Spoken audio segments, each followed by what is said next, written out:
जी, अस्सलाम वालेकुम। Welcome to Pakistan stock नेटिक। उम्मीद है कि आप तमाम दोस्त खैरियत से होंगे।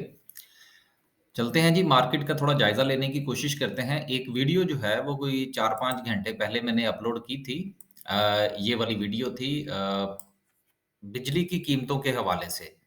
इस किस्म की जो वीडियोज़ होती हैं इनका वाक़ईतन जो है ना वो इम्पैक्ट होता है और इस किस्म की वीडियोज़ जो है ना वो हमें देखनी चाहिए।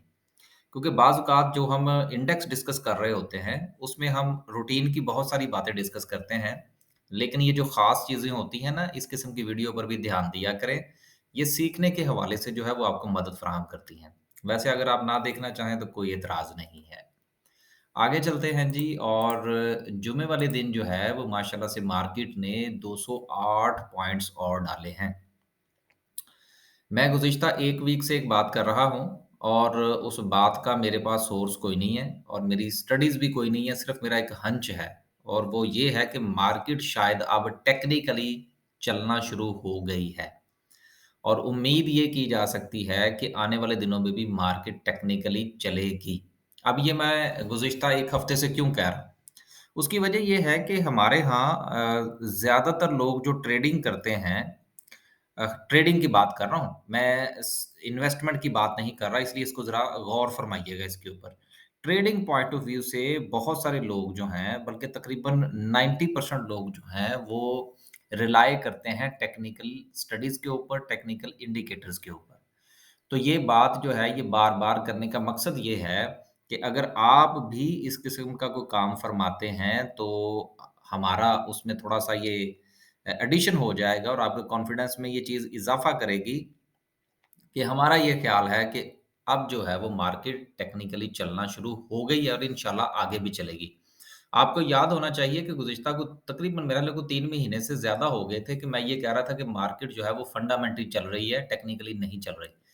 तो ये कुछ चीज़ें जो हैं ये अ, असम्पशन्स होती हैं और ये अपनी-अपनी स्टडीज़ और अपना-अपना देखने का अंदाज़ होता है। हो सकता है अभी भी हम गलत कह रहे हों, लेकिन स्टडीज़ अपनी-अपनी होती हैं।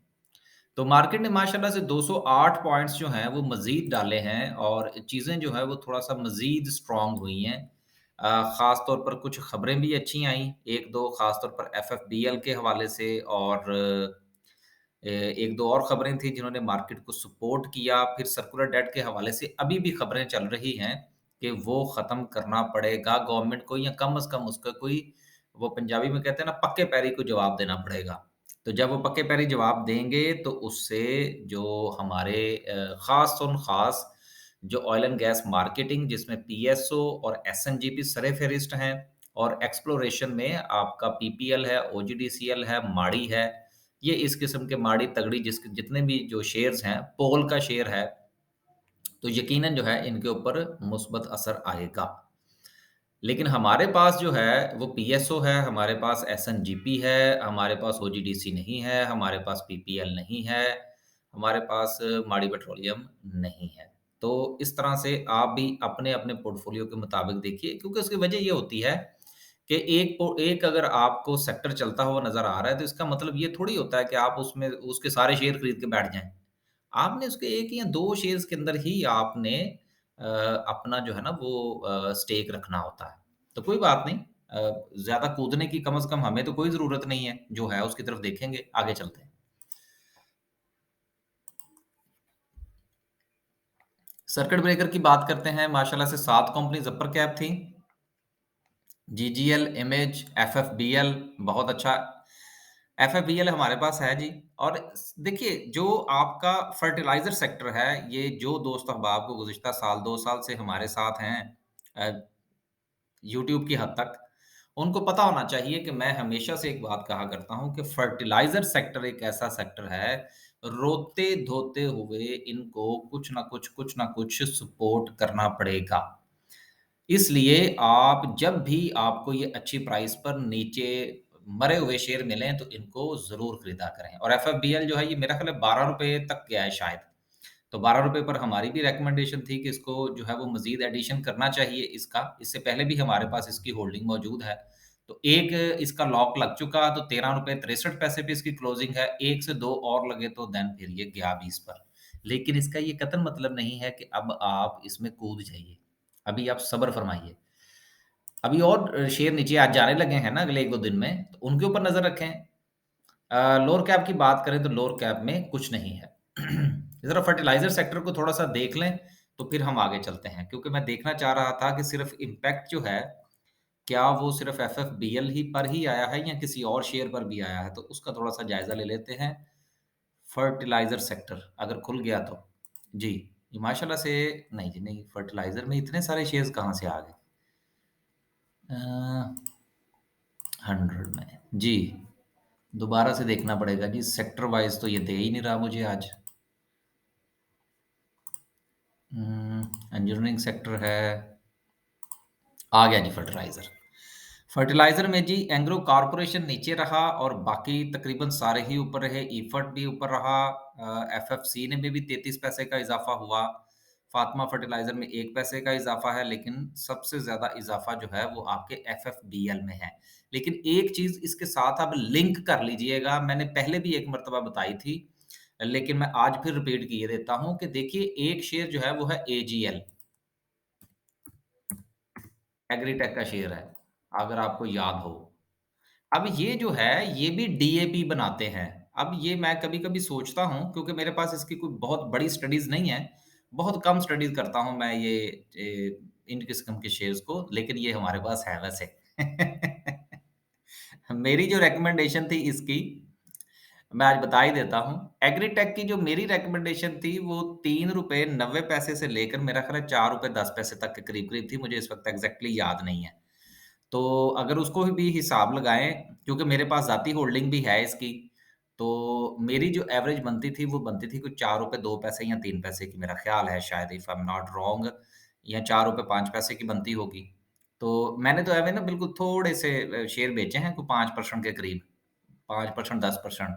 तो अगर ये ₹5 पे भी चला जाता है और हम इसको बेचते हैं, तो 20% का प्रॉफ़िट बहुत प्रॉफ़िट होता है यार। ये भी डीएपी बनाते हैं, तो इसका इम्पैक्ट एफएफबीएल के साथ जो है वो लिंक्ड है, तो इसको ज़रा ज़हन में रखिएगा। आगे चलते हैं। आगे चलते हैं जी और बात करते हैं मज़ीद कि और किस-किस सेक्टर में सूरत-ए-हाल जो है वो बेहतर रही।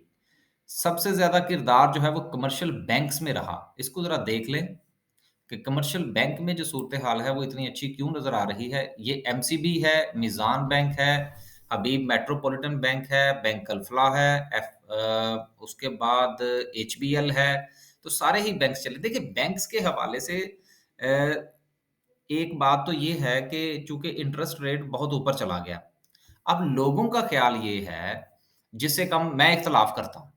अब उस इख्तिलाफ़ की एक रीज़न भी है। लोगों का ये ख़्याल है चूँकि और हो बेसिकली अगर आप बाय द बुक बात करेंगे ना, तो लोगों का ख़्याल ठीक है, कि इस वक़्त चूँकि इंटरेस्ट रेट बहुत ज़्यादा हो चुका है, लोग जो है वो बिज़नेस लोन नहीं लेंगे, जिसकी बुनियाद पर जो बैंकों का जो प्रॉफ़िट है वो नीचे आ जाएगा। एग्ज़ैक्टली बात समझ में आती है इस दलील की।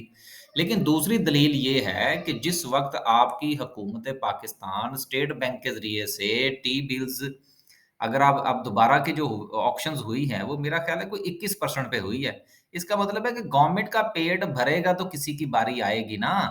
तो जब चीज़ें बिक रही हैं और आगे खरीदार खड़ा है बिलियंस एंड बिलियंस रुपीज़ का, तो इसका मतलब ये है कि वो हमारे बुज़ुर्ग एक मिसाल दिया करते हैं कि लालची जो है वो जिस जिस जगह पर मौजूद हों, वहाँ पर जो ठग होते हैं ना, वो भूखे नहीं मरते। मेरी बात यकीनन आप समझ गए होंगे कि जहाँ पर ठग म जो जहाँ पर लालच होता है ना, तो वहाँ पर वो ठग मौजूद होते हैं 2 नंबरी वाले। तो यहाँ पर तो गवर्नमेंट ऑफ पाकिस्तान मौजूद है, इसका पेट भरेगा तो किसी की बारी आएगी, तो बैंक जो है वो हरे-भरे रहेंगे। हाँ, वक़्ती तौर पे प्रेशर आते रहेंगे, उनको आप रिकैलकुलेट करते रहिएगा। अब चलते हैं आगे और बात करते हैं 1-2 न्यूज़ हैं। एक न्यूज़ तो ये थी कि पाकिस्तान की जो गारमेंट की एक्सपोर्ट है चाइना को, उसमें 33% का इज़ाफ़ा हुआ है। अब देखिए ये जो अभी 3-4 घंटे पहले मैंने वीडियो अपलोड को की थी, उसमें जो एक्सपोर्ट ओरिएंटेड इंडस्ट्रीज़ हैं, उनमें जो उनको सब्सिडाइज़ बिजली मिल रही थी, वो ख़त्म कर दी गई है गवर्नमेंट की तरफ से। तो लिहाज़ा उसका तो इम्पैक्ट आएगा। फिर दूसरी चीज़ आपको ये देखना होती है कि अगर 33% की एक्सपोर्ट जो है, वो बढ़ी है सिर्फ़ चाइना को, तो आपकी जो करेंसी का बेड़ा गर्क हुआ है, वो कितने परसेंट हुआ है? देखना ये होता है कि अगर आपका रुपया जो है, अगर आप उसको ईयर टू ईयर बेसिस पर देखें तो कितने परसेंट डाउन हुआ है। तो जितने परसेंट आपका रुपया डाउन हुआ है, कम से कम उसके डबल जो है वो अगर आपकी एक्सपोर्ट हो, तो फिर आप ये कह सकते हैं कि आप तरक्की की तरफ जा रहे हैं। मिसाल के तौर पर अगर आपका रुपया जो है वो डिवैल्यू हुआ है 50% और एक्सपोर्ट आपकी बढ़ी है 33%, तो 17% का जो डेफ़िसिट है वो तो यहाँ पर आपके सामने है।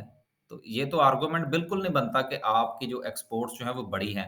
हालाँकि रुपए की डिवैल्यूएशन के बाद आपकी जो एक्सपोर्ट्स हैं, किसी भी शोबे में जिसको आप परफ़ॉर्मेंस शो करवाना चाह रहे हैं, वो 100% होनी चाहिए।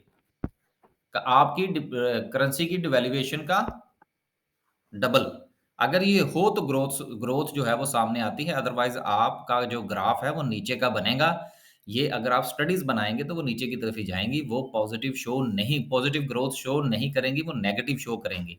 तो ये बहरहाल कुछ टेक्निकल चीज़ें होती हैं जिनमें एक ज़्यादा डिटेल्स में मैं भी जाने की कोशिश नहीं करता और हमारे जो व्यूअर्स हैं, तो वो तो बिल्कुल नहीं जाना पसंद करते ना, वो तो कहते हैं बस हमें शेयर बताएँ आप और हम वो खरीदें, उसमें से कुछ 2-4 ऊपर चले जाएँ, कुछ 2 1-2 नीचे चला जाए, बस इस तरह से काम चलता रहे।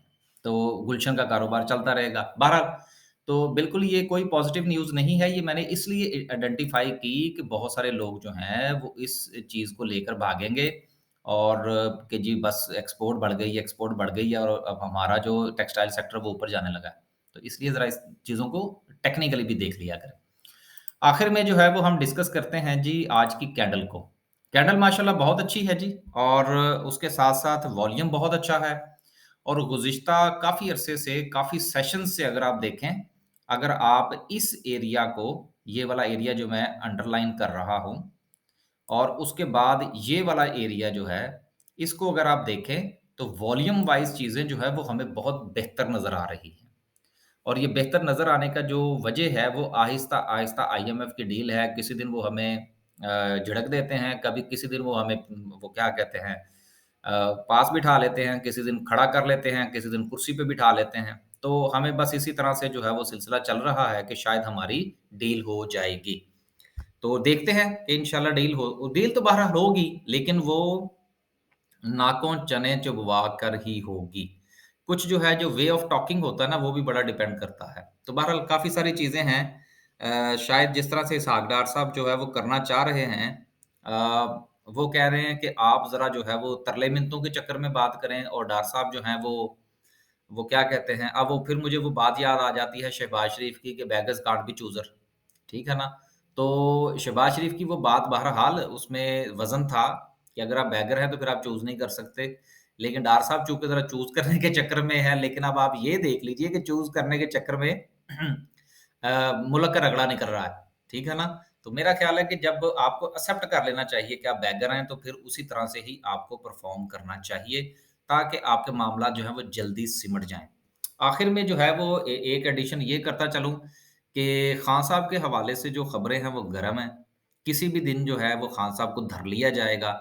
इसलिए जो पीटीआई के सपोर्टर्स हैं उनसे माज़रत के साथ कि शाह महमूद कुरैशी का ये बयान आना कि खान साहब अगर फड़े जाते हैं, पकड़े जाते हैं, अरेस्ट हो जाते हैं तो उसके बाद कंपनी की बागडोर जो है वो मैं सँभालूँगा। ये इस बात की निशानदही कर रही है कि हालात वाक़ई ख़राब हैं। तो जिस दिन खान साहब पकड़े जाएँगे, उस दिन भी मार्केट के ऊपर अच्छा खासा शदीद प्रेशर आएगा, लेकिन वो वक़्ती प्रेशर होगा, लिहाज़ा उसको एज़ ए अपॉर्च्युनिटी लीजिएगा। बस जी, आज के लिए सिर्फ़ इतना ही। इंशाल्लाह जो है वो कल मार्केट खुलेगी, नई चीज़ें, नई खबरें सामने आएँगी, तो वो तबसरा जो है वो फिर कल से शुरू होगा। आज की जितनी भी बातें हैं, वो कल के लिए समझ लीजिए, कोई 1-2 दिन के लिए समझ लीजिए। परमानेंटली पोज़ीशंस जो हैं, वो एक वीडियो देखकर मत बनाया करें। अल्लाह हाफ़िज़।